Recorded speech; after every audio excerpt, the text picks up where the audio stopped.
பரிந்து பேசிக்கிட்டே இருக்கு இப்போ வரைக்கும். அல்லேலூயா. இந்த ரகசியத்தை புரிஞ்சுக்கிட்டீங்களா?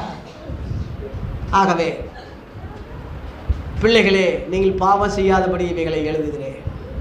தேவ பிள்ளைகள் பாவம் செய்ய முடியும், செய்யாதீங்க. பின்வாங்க முடியும், செய்யாதீங்க.